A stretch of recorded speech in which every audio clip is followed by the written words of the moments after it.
Olá, amigos do ADR Brasil. Aqui, novamente, Eduardo Fontoura com vocês, essa incrível turma que contagia com sua alegria de tratar assuntos interessantes e importantes para o mundo da resolução de conflitos. André Chaves, Ricardo Barcelos, Daniela Kessler, Paulo D'Oliveira e Ivan Severo. Hoje nós estamos tratando da edição da Resolução 697 pelo STF, onde criou o Centro de Mediação e Conciliação como órgão auxiliar da presidência da Corte. Tanto por meio de conciliação como por mediação, buscará resolver conflitos na fase pré-processual ou aqueles já judicializados. Nós temos escutado os quizzes dos nossos colegas, nossos amigos, e o Sala de Mediação está buscando, nesse momento apropriado, controverter o tema para dar a devida atenção a um ponto importante da nossa existência. Travar conversas difíceis para podermos crescer como sociedade que busca suas soluções. Para tanto, e para a nossa, vamos dizer, hierarquia na casa, André Chaves, nosso presidente, vai começar com essa palavra. Por favor, meu amigo André. Obrigado, Eduardo. Eu acho que nós estamos aí diante de um avanço importante. A nossa mais alta corte do país está olhando para a mediação, está olhando para a conciliação e quer buscar soluções consensuais. Isso eu acho bárbaro. O ministro Toffoli editou, então, recentemente essa resolução, criando a política judiciária deles para a questão da resolução de conflitos. Acho que, então, como eu já disse, um grande avanço. Ele não perdeu tempo, já temos aí 3 audiências agendadas, já nomeou Márcio Antônio Boscaro, que é um juiz de São Paulo, como coordenador do Centro de Mediação e Conciliação, além de ser um juiz também auxiliar da presidência. Então, acho que nós estamos diante de algo que veio para andar, para funcionar, pelo menos com uma matéria da conciliação, já temos aí audiências aprazadas. Maravilha, André. Obrigado. E agora, vamos seguir a sequência. Ricardo Barcelos, nosso VP. Obrigado, Eduardo. Não, eu particularmente concordo que é um avanço, acho com certeza o apoio, o incentivo e a valorização da mediação é super bem-vinda, muito embora eu discorde de alguns pontos da resolução, sobretudo quando trata da questão da gratuidade do serviço, né? Me parece que aí, e também ao não listar entre aqueles possíveis mediadores exatamente a classe, vamos chamar assim, dos mediadores. E nesse sentido, eu vejo que eu acho particularmente que, cara, vou ter que começar de novo aí, cara. Me embananei, cara. Me embananei total. Tava bem. Esse aqui é um assunto complexo, viu? Tava bem. Tava super bem. Começa de novo. A cabeça aí, dá um nó numa hora, tá? Vamos lá, não tem problema. Não tem problema. Por isso que a gente me não faz. distraí aqui com um acontecimento na casa. Bota de novo. Agora busca o chapéu lá, brossado. Olá, amigos do ADR Brasil. Fodeu. Mas, pô, tá gravando já. Tchau. Yeah. Olá, amigos do Instituto ADR Brasil.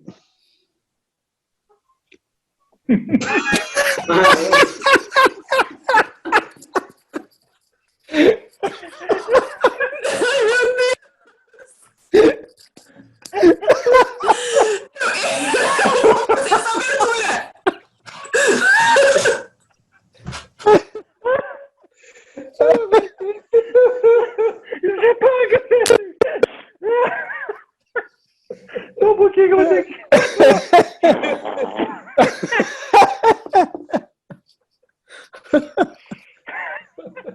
Acho que não vai dar para gravar hoje, cara.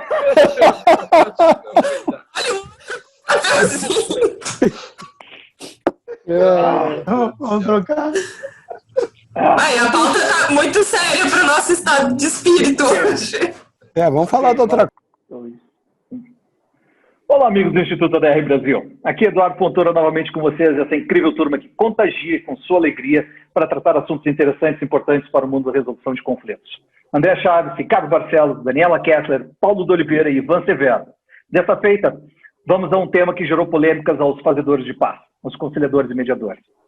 O STF editou, no dia 7 de agosto, a Resolução 697, criando o Centro de Mediação e Conciliação como órgão auxiliar da presidência da Corte, onde, tanto por meio da conciliação como por mediação, buscará resolver conflitos em fase pré-processual, como aqueles já judicializados.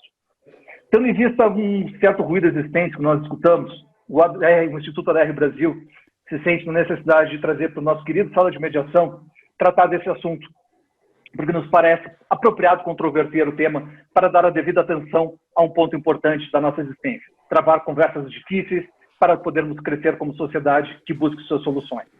Para tanto, o nosso querido e amado e estimado presidente, André Chaves, iniciará essa sala especial para todos nós. Muito obrigado, André. Você tem a palavra. Obrigado, Eduardo. Obrigado a todos. Bom, acho que nós estamos diante de um grande avanço. Fico muito contente, nós que somos estudiosos desse tema da mediação, da conciliação e de resoluções consensuais, acho que estamos diante de um grande avanço. O ministro Toffoli, de fato, está implementando e já parece ter interesse em andar em passos largos, na medida que já nomeou o seu juiz auxiliar, Márcio Antônio Boscaro, como coordenador desse Centro de Mediação e Conciliação, e já tem 3 audiências aprazadas, justamente com temas extremamente espinhosos, que é a ocupação de terras por indígenas. Já está envolvendo os estados do Paraná, do Mato Grosso do Sul, com Dourados, e questões de invasão de terras e fazendas, temas bem espinhosos que vão ser já tratados nessas próximas sessões, nas próximas semanas. Além de espinhosos, parecem até bastante difíceis, tendo visto que se tratam de multipartes, mediações e conciliações com multipartes. Muito interessante, obrigado por trazer essas informações, André. Ricardo Barcelos, nosso querido VP, tem mais informações para nós? Na verdade, eu vejo essa iniciativa do Supremo de 2 formas. Uma altamente positiva, como o André bem destacou, no sentido de estimular a conciliação e a mediação, e como tu disseste, Eduardo, num tema de multipartes, né? Ou seja, tentar homogeneizar a resolução de conflitos que envolvem múltiplos interesses, e obviamente, se tratando do Supremo, tem um viés constitucional também. A minha crítica é bem objetiva com relação a essa iniciativa no que diz respeito ao que eu qualifico, e é a minha opinião pessoal, não necessariamente de todos, ou do Instituto, porque aqui é um lugar de livre pensamento e livre opinião. Eu acho que não valorizar os mediadores e os conciliadores formados pelo próprio judiciário, um equívoco. E mais, ser um serviço gratuito não agrega valor.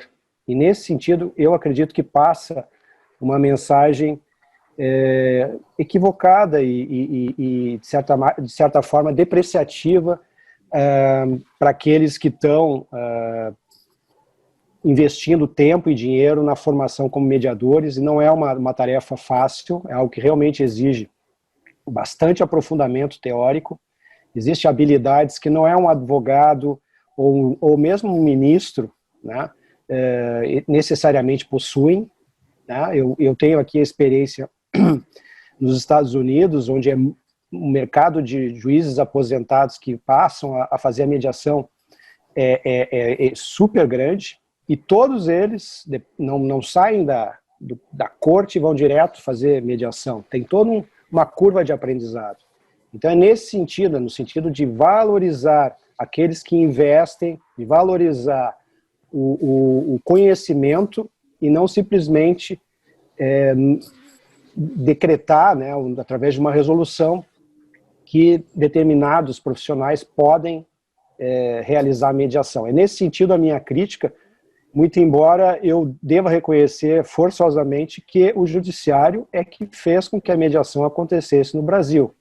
Então nós que somos apaixonados pelo tema, temos que ser gratos ao Poder Judiciário. Porém, com uma visão crítica, no meu caso, específica com relação ao que eu considero não valorização do profissional da mediação. Essa é meus 2 centos, como diz o meu amigo Eduardo. Obrigado. Mas estou aberto aí para discutir e enfim, outros pontos de vista são bem-vindos. Como nós somos aqui uma turma extremamente heterogênea, eu gostaria de passar a palavra à nossa embaixatriz, que está tomando seu chimarrão, pelo visto está num dia bastante fresquinho por aí, né? Dá para tomar um chimarrão essa hora da tarde, já fim de tarde, o começo de noite. Então, Dani Kessler, por favor, traga o seu sorriso brilhante para nós e suas ideias tão brilhantes quanto. Então, primeiro, muito bom tomar um chimarrão, inclusive para nos deixar acordado, né? Gerar essa energia para a gente seguir no debate aqui. Acho que as duas posições colocadas, tanto pelo André como pelo Ricardo, são totalmente válidas e muito cabíveis aqui nessa questão. Acho que não há dúvida que essa nova resolução, ela lançou luz sobre o Instituto da Mediação, ela trouxe para o palco dos debates, ela vai trazer, ela com certeza vai gerar muitos pontos positivos por isso. É óbvio, é uma ideia que foi lançada inicialmente, pode vir a ser aprimorada e aperfeiçoada, não há dúvidas, e talvez seja, e acredito que vai ser, quando começar a ser verificados esses pequenos detalhes que precisam de um melhor encaixe. Até para quem leu ali, nós emitimos uma nota crítica com relação a isso, dizendo os pontos que entendemos positivos, outros pontos talvez a melhorar.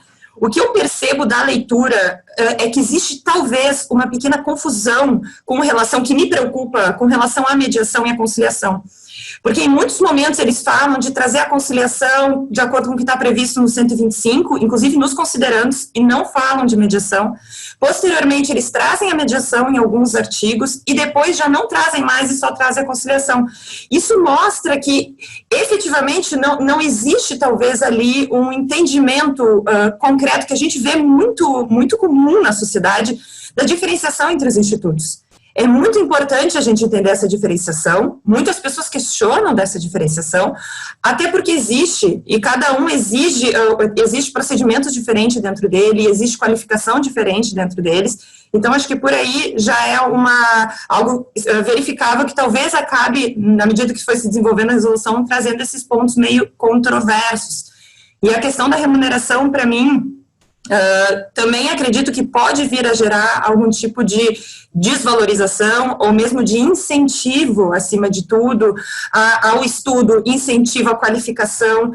Tem pessoas, nós temos aqui diretores, o vice-presidente do Instituto que foram para os Estados Unidos fazer uma qualificação, um mestrado em mediação. Então, olha como é a mediação. Isso, existe um gasto, existe um custo, e não é custo só financeiro, é tempo, é energia, é dedicação, é prática. Então, talvez falte o entendimento, ou seja efetivamente compreendido, né, todo esse investimento que se faz nisso, e valorizar isso. Existe um custo por trás, em todos os sentidos, que deve ser valorizado, que talvez, numa escrita como hoje está feita, na forma como está feita essa resolução, talvez venha a gerar um desincentivo a essa qualificação, que é tão importante e, ao final, resulta numa melhor concessão desse instituto à sociedade, no melhor retorno à sociedade, que vai fazer com que tenha o retorno da sociedade para que estimule e realize a prática da mediação e procure a mediação. Então, esses são aí os nortes do meu posicionamento quanto a essa resolução. Bárbara, Dani, obrigado. Sabia que você ia trazer uma contribuição tão forte quanto os dois centros do Ricardo. Eu agora, para completar a roda, ainda para não completar a roda, mas para continuar girando, gostaria de ter a palavra do nosso grande colega Paulo de Oliveira, mediador judicial, e com certeza vai trazer tantas contribuições tão valorosas quanto as suas. Paulo. Eduardo, colegas, Ivan, Daniela, André, Ricardo, eu também estou na mesma linha da nota do Instituto, não é? Acho que é um grande passo a Corte Maior do país, na linha como vinha incentivando o CNJ, criar um centro de mediação, enfim, para poder também ali trabalhar os seus assuntos de forma originária ou os processos que lá já tramitam. Então, isso é um passo importante, claro. Mas, num outro viés, existe aí pode trazer uma ideia, resolução, de uma certa desvalorização a esse ecossistema criado, mesmo dentro do Poder Judiciário, que inúmeros e inúmeros mediadores existem, e também investindo seu tempo, investindo com capacitações e formações. E, claro, eu concordo com a Dani no sentido de que pode haver melhorias, evidente, lá, em relação a uma reedição da resolução, porque numa leitura primeira, assim, a gente vê que nem sequer a lei de mediação é mencionada ali na resolução, né, se eu não estou enganado, né? Alguma questão de, digamos, requisitos para que a mediação tenham também os requisitos da lei de mediação, né? Então, acho que, em primeiro momento, eu vejo que esses dois lados, esses dois vieses aí, e parabenizo também o Instituto pela nota bem lançada, para que esse assunto, realmente, esse debate venha, né, se construa algum caminho. E, sim, uma impressão que me dá, Eduardo, assim, que essa resolução ela excepcionou dentro da corte uma câmara, digamos assim, entre aspas, privada para a corte, e em contramão a tudo que está se criando no próprio Poder Judiciário, na estrutura dos sejustes, a organização que precisa ter atenção no foco sobre a estruturação, as condições, recursos, enfim, maior capacitação em diversas áreas. Agora há pouco foi criada no Sejusc, aqui de Porto Alegre, atendimentos nas varas empresariais, não é? Então, isso tudo é uma construção. E essa resolução, ela na minha visão, assim, na modesta visão, traz uma ideia de excepcionalidade, não é? Porque não faz links com a própria lei de mediação, né? Que seria importante para que a coisa seja um sistema, um organismo mas isso pode vir a ser modificado, enfim, e reestudado isso. Eduardo, mas esse era meu primeiros dois centavos. Me permite, Eduardo, dar uma pimentada nesse debate? Por favor, eu vi o teu dedinho subindo ali e o Ivan está escondendo ali. Fica muito, muito chapa branca esse. Eu tenho uma provocação, que é a seguinte: para ser ministro do Supremo, tem lá determinados requisitos na Constituição, que eu não vou recordar, mas um deles é notável saber jurídico. Não é necessário ter notável saber para ser um bom mediador? Boa pergunta. Bem colocado, Ricardo. Tecnicamente, as partes vão escolher o mediador ou o conciliador que conheça a fundo o tema que vai ser debatido na sala, né? Isso é realmente bem trazido, bem lançado. Trazido. Essa atividade... eu vou ter que lançar essa corda e tirar o Ivan lá do canto dele e trazer ele para o meio da sala da mediação aqui. Porque a gente quer saber qual é a tua posição, Ivan. Afinal de contas, você é bem-vindo. A minha posição é a seguinte: vocês sabem que, como mediador, mas que eu venho da área de marketing e não da área jurídica, minha visão sempre traz uma lente diferente, né? E a minha lente é a seguinte, né? Neste momento, nós estamos trabalhando, nós todos, mediadores, né? Não só a ADR Brasil, para formar na sociedade a correta opinião, percepção de valor do que é o trabalho de mediação e do mediador, do que isso pode trazer para a sociedade. Estamos trabalhando no sentido de construir esta percepção, essa identidade, esse entendimento. Quando a gente escuta de que a mediação, então, enfim, junto ao Supremo Tribunal Federal, ela vai ser gratuita, isso traz alguns ruídos, alguns maus entendimentos na construção desta identidade, da construção desse valor. Porque a sociedade que deveria procurar entre os melhores mediadores, aqueles mais preparados, pode entender que se isso é de graça, eu tenho que procurar entre os mais baratos, os que custam menos, e não mais os mais preparados. Isso é um prejuízo muito grande, não é só financeiro, é um prejuízo de resultado para a mediação, para a sociedade, para medianos e para mediadores. Isso é um custo muito alto que eu acho que não está sendo levado em conta. E tem um outro custo também, que é o seguinte: existe uma parcela muito grande de mediadores de idade, vamos lá, de 30 anos para mais, né? Gente madura, e que não consegue mais colocação, não consegue empregos em indústrias, não consegue emprego mais em área privada, pela idade, não pela experiência, mas pela idade avançada. No entanto, na mediação, eles encontraram uma saída, porque a sua experiência na mediação, a sua experiência, a sua própria presença de uma pessoa experiente, com mais idade, com mais maduro, né, trazia para esse grupo uma saída profissional extremamente importante. Eu vi muita gente dedicada para esta profissão nova, porque entende assim, eu estou com 60 anos, eu não vou mais conseguir emprego em outro lugar, mas como mediador, eu estou começando do zero, eu tenho mais 20 anos de trabalho.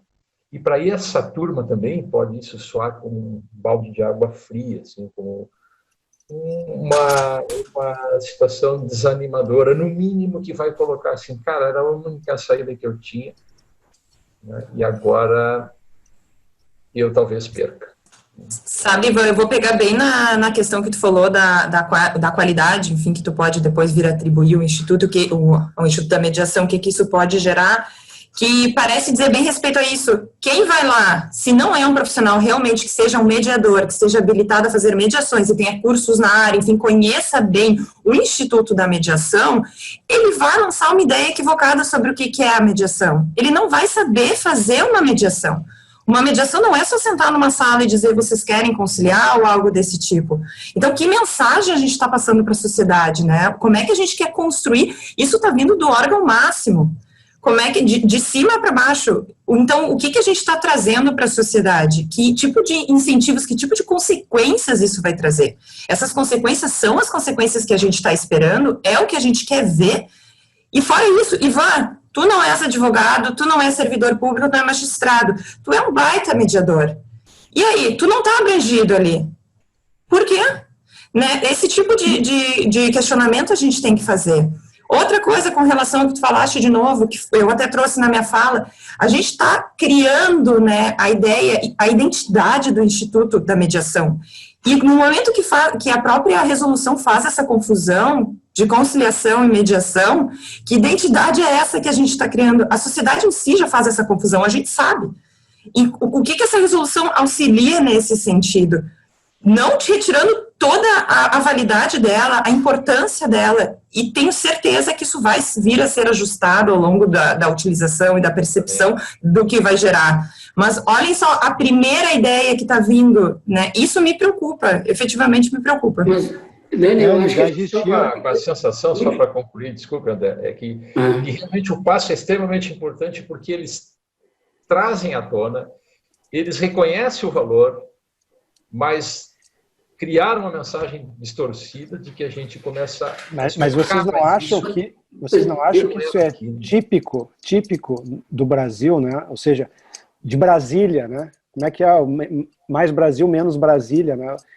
Ou seja, o poder encastelado não ouve a sociedade, não estabelece pontes, poderia fazer parcerias com câmaras privadas, poderia...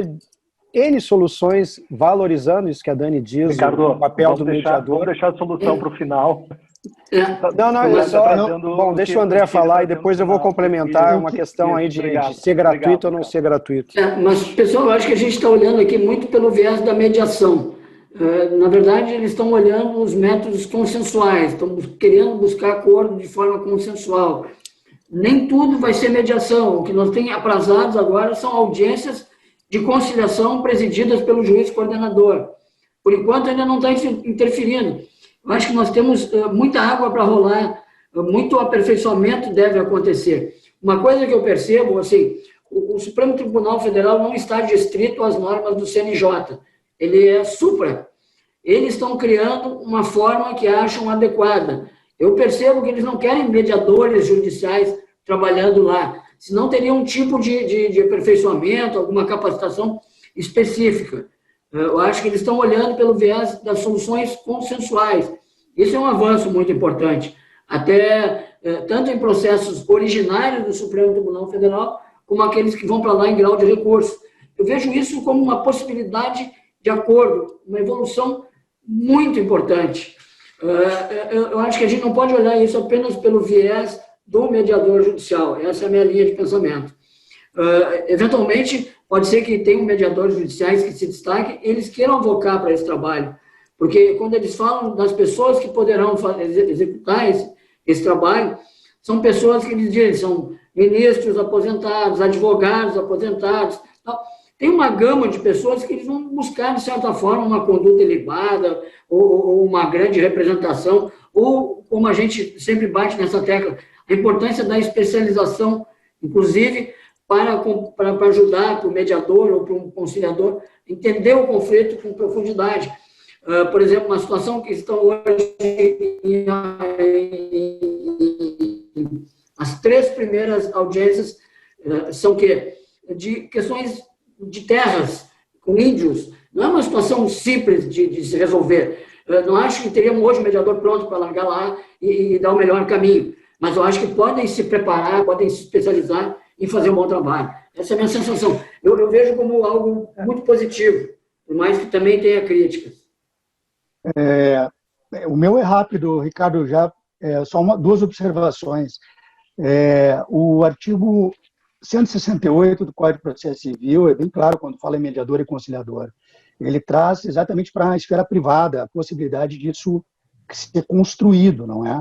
Porque eles serão escolhidos pelas partes e esses conciliadores e mediadores poderão ou não serem cadastrados pelo tribunal. Isso é uma autonomia que o Código de Processo Civil dá às partes. O que, nesse viés, eu observo, André, não é nem uma exclusividade ou monopólio para mediadores judiciais, como também não há exclusividade ou monopólio para conciliadores ou mediadores privados.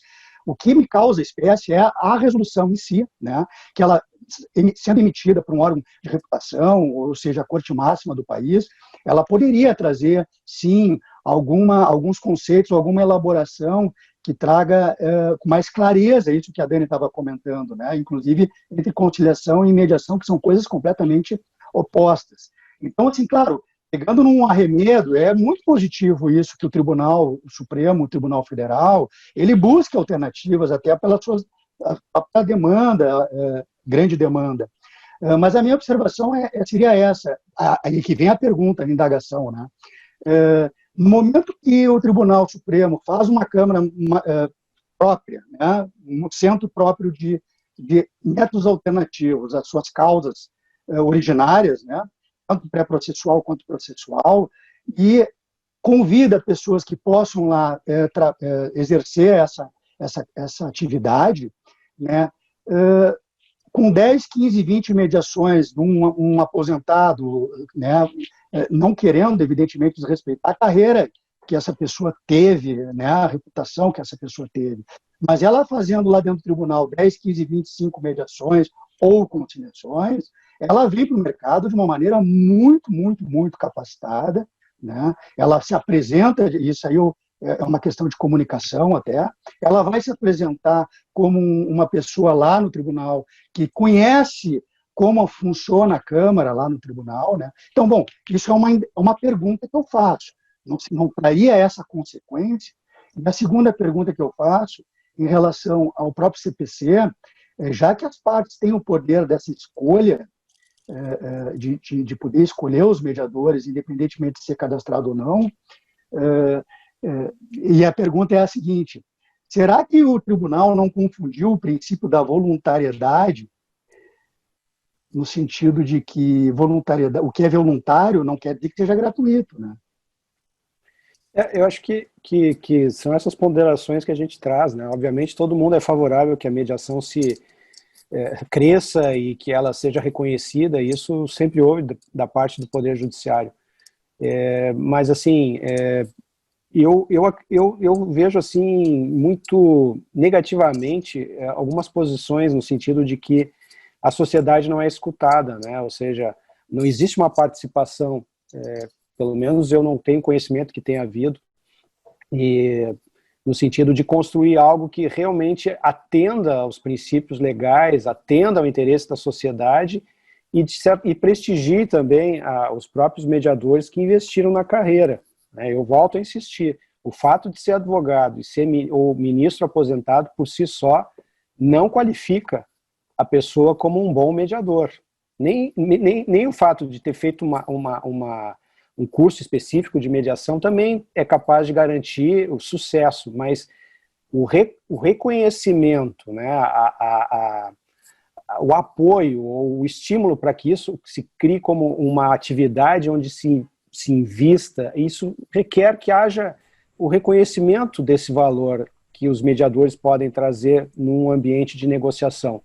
E aí, de novo, a questão da gratuidade, né?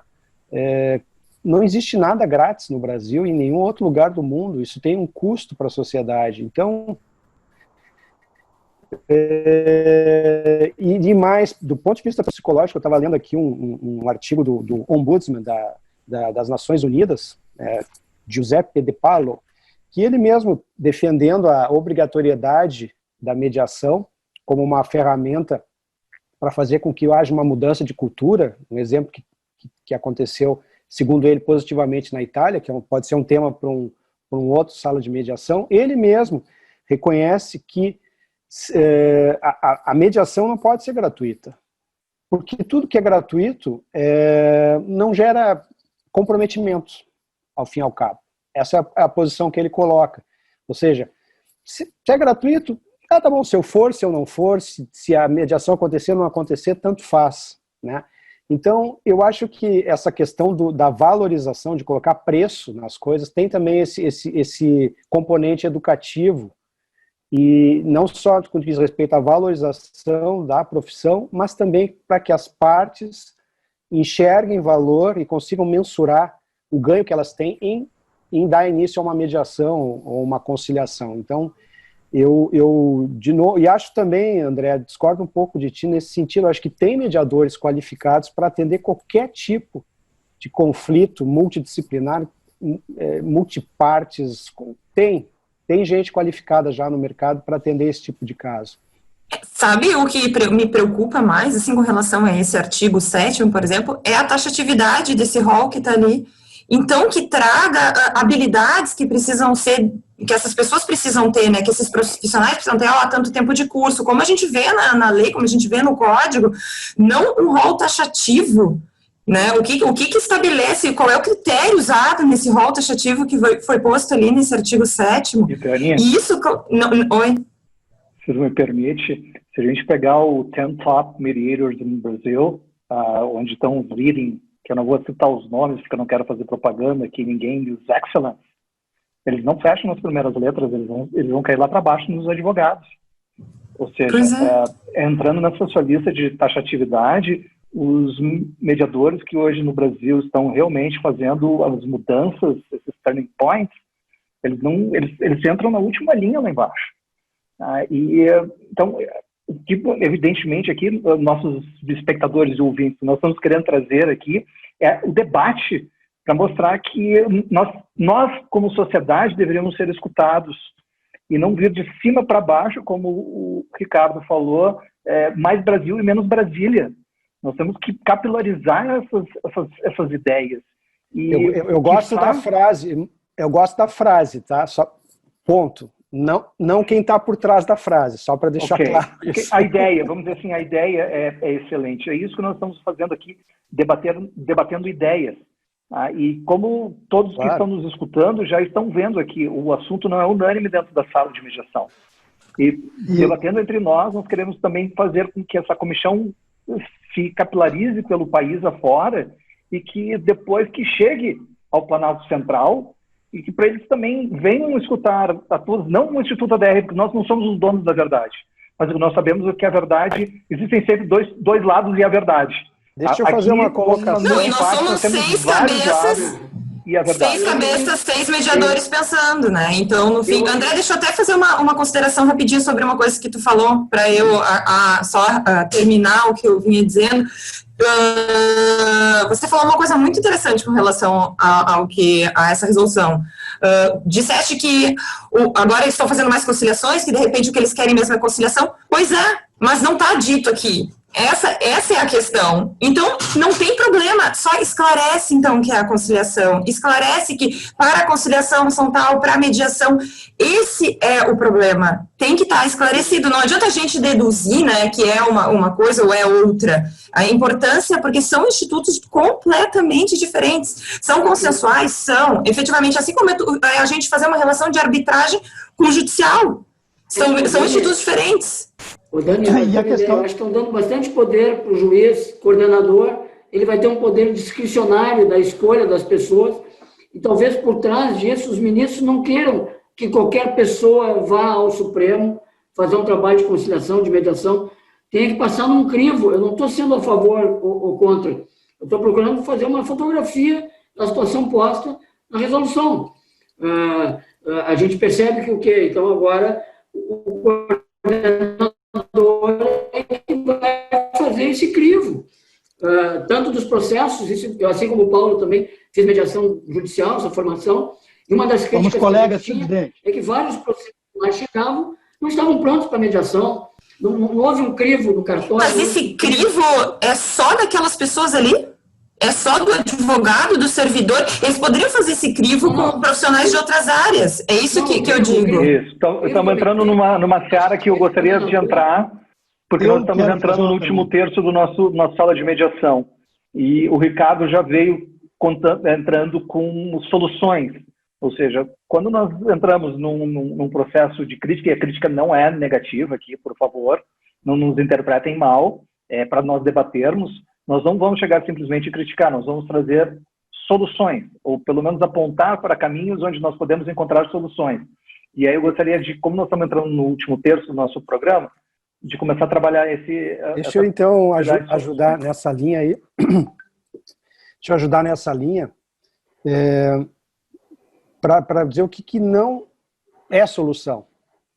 No meu modo de ver, Ricardo, não é solução criar uma profissão de mediador XPTO, estabelecer que esse mediador vai ter uma remuneração X, vai ser um funcionário, vai ser um servidor da justiça, se entrar numa campanha de valorização nesse sentido. Né? Eu, particularmente, não acho que isso agregue. Eu acho que isso vai servir apenas e tão somente, é o ponto que eu queria destacar, para aumentar o custo do Poder Judiciário. Eu peguei um dado aqui, que o custo do Poder Judiciário em 2018 ou 2019 foi de aproximadamente 50 bilhões de reais, ou seja, 2% do PIB. Né? E outro dia escutei o Luciano Tim falando que o custo de um processo é R$2.000 por ano. Então, o nosso judiciário ele é barato para quem usa, mas é caro para ser gerenciado. Tá? E aí não podemos também cair no erro, diz, não, agora todos os mediadores judiciais vão ter um salário de um vencimento de tantos R$1.000. Isso sou eu que estou falando. Eu sou contra esse tipo de coisa. Eu sou a favor de soluções inteligentes, soluções de mercado. Por exemplo, parcerias. Por mera indicação. Olha, tem a Câmara, não vou fazer propaganda aqui, mas tem a Câmara XP que gosta muito de trabalhar ou sabe trabalhar com questões de terras, por exemplo. Por que não fazer parcerias com essas entidades privadas? Né? Ou seja, isso está... A Dani, que é da área do Law and Economics, pode me ajudar. A especialização tem esse ganho, porque a pessoa investiu naquele conhecimento específico e, portanto, tem uma chance muito maior de ser eficiente do que simplesmente números clausos, o ministro tal, o ministro não sei o quê, ou o advogado, ou o servidor, que tem uma formação genérica, que não necessariamente vai ser a mais adequada para solucionar aquele conflito. Então, eu sou a favor de soluções inteligentes, e eu não conheço, posso estar enganado, obviamente, devem existir soluções que são impostas dessa forma, né, caem de paraquedas e que funcionem às mil maravilhas. Tomara que eu queime a língua e daqui a um ano esse sistema apresente resultados fantásticos. Eu duvido. Por essas questões e outras que a gente pode seguir conversando aqui. Eu não tenho uma solução específica para o assunto, mas eu diria que passa necessariamente por ouvir a sociedade. Essa é a minha conclusão. André, por favor. Não é tudo que o Supremo faz que a gente concorda. Eu acredito que seja um avanço, mas também tem várias críticas. Basta a gente ver que o Supremo está inovando aquele inquérito das fake news, em que eles investigam e eles julgam, né? É uma situação que nunca se viu, mas legislaram em causa própria, interpretaram daqui e acolá e disseram que isso é viável. E o Supremo referendou. O que eu quero dizer com tudo isso, por mais que hajam críticas, eu acho que nós vamos conseguir um aprimoramento. Na medida em que surgirem boas conciliações, boas mediações, talvez eles invistam mais nisso e se debrucem sobre o tema. Mas eu acho que sempre haverá critérios que eles vão querer cuidar, de certa forma, discricionários. Vai ficar muito a cargo de um coordenador, uma pessoa que seleciona os processos para mediação, seleciona as pessoas adequadas a trabalharem. Não concordo com isso, mas acho que acaba sendo uma evolução, de qualquer maneira. Obrigado, André. Ricardo, rapidamente aqui, você escreveu um artigo recentemente onde traz um modelo adotado pelas cortes da Nova Zelândia, onde está fazendo um investimento na mediação. Por favor, você poderia comentar alguma coisa para o nosso público a respeito disso, que acho que é adequado para o momento. Eu acabei de publicar, na verdade é só uma nota, uma notícia de que o governo, não é as cortes, é o governo da Nova Zelândia, vai destinar 40 milhões de dólares neozelandeses, 144 milhões de reais, para subsidiar arbitragens e mediações no setor imobiliário, né, para essas questões todas do Covid, para regular diferenças, disputas em relação ao valor de aluguel, coisas do tipo, que o mundo inteiro está vivendo isso. E ali também eu abordo rapidamente o exemplo da Itália, que é muito trazido para quem defende a obrigatoriedade da mediação como uma etapa pré-processual. Como eu disse antes, pode ser objeto de um sala de mediação específico. De qualquer maneira, esses dois exemplos mostram que é importante que haja essa interação, essa parceria, vamos chamar assim, entre o setor público e o setor privado, no sentido de que, por exemplo, na Itália, pelo que eu entendi, as mediações são delegadas para centros privados, né? Não é que o privado é melhor que o público, nada disso, a gente sabe que tem juízes excelentes, servidores públicos super competentes, assim como tem muita gente incompetente no setor privado. O meu ponto é buscar onde está a inteligência, onde está a melhor solução, né?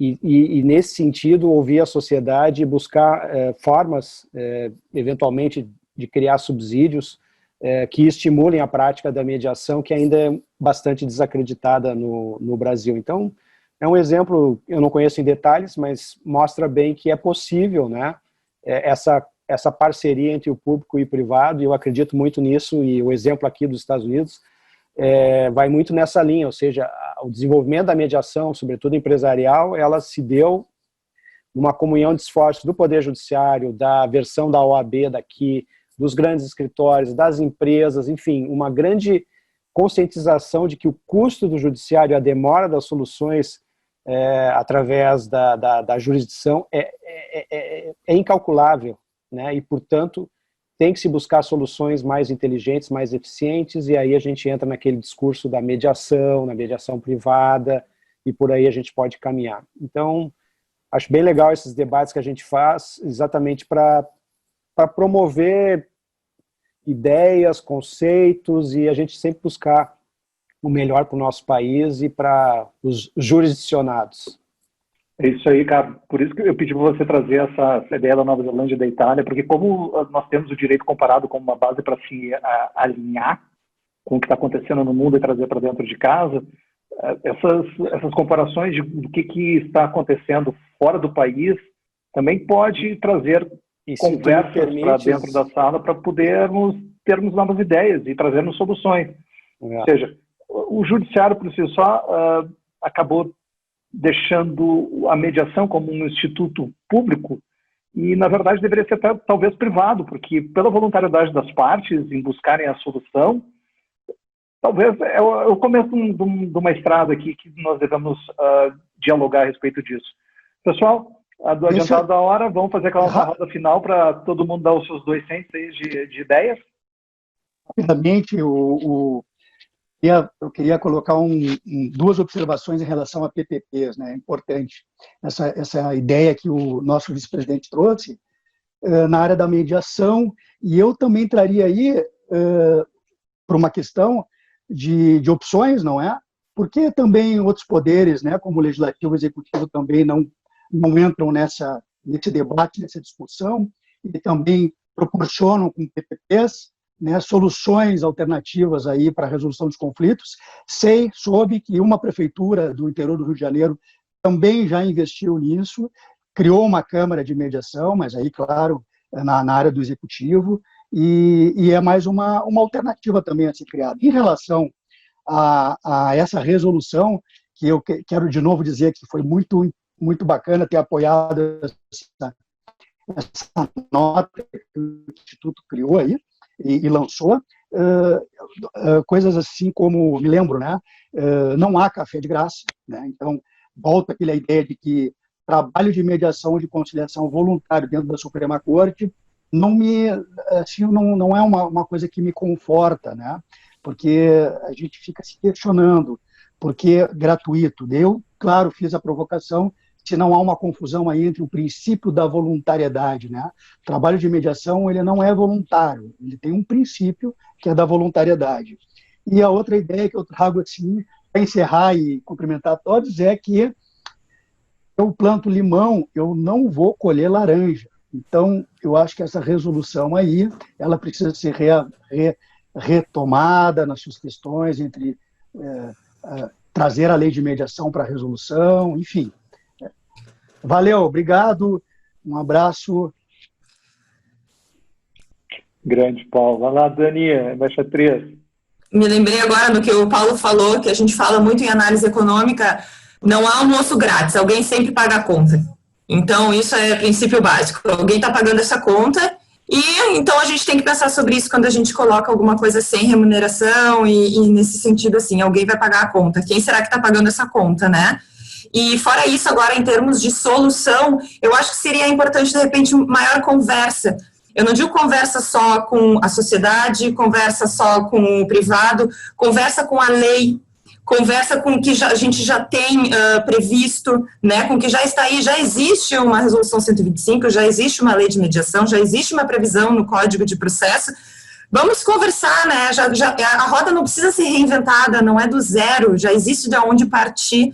E é tão importante a gente seguir até para sedimentar, para consolidar, para trazer segurança jurídica aos institutos. Então, a solução, que eu acho que não é nem uma solução, porque seria demais querer trazer uma solução, mas, de repente, algo interessante de se colocar seria da importância da conversa. Conversar com os institutos jurídicos, com os instrumentos jurídicos, conversar com a sociedade e conversar com o privado também.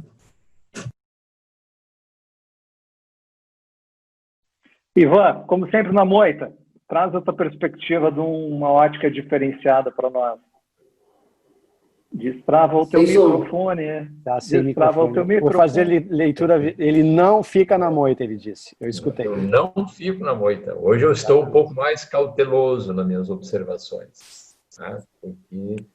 Mas, assim, a Dani resume o que eu penso com uma visão muito, muito clara, assim, e a única coisa que eu acrescentaria é que, assim, eu acho que esse assunto evolui, ele vai provavelmente sofrer revisões, com certeza, porque o que se estabeleceu neste momento, o retrato de agora, hoje, é de que a gente tem um excelente remédio que vai curar a doença, mas vai trazer um efeito colateral muito forte. Então, ele precisa ser melhorado. Bom, eu fico pensando, vocês falaram muito sobre remuneração, quem sabe o ministro não estava preocupado em não gerar mais custo para o Supremo, e aí essa questão de mostrar que o erário público não vai ser afetado. Talvez isso estaria na exposição de motivos. Mas o que eu acredito, para a gente finalizar, é que, como tudo, a gente precisa de aprimoramento. E então, logo isso começa a rodar, necessariamente vão se dar conta de algumas coisas e acho que estamos trabalhando numa ideia de evolução. Como se diz que é no andar da carroça que as melancias se ajeitam, né? Isso aí. Vai lá, Ricardo. A iniciativa é positiva, né? E eu acho que cabe um olhar mais cuidadoso, envolver mais gente para que ela seja ainda melhor. Essa é a...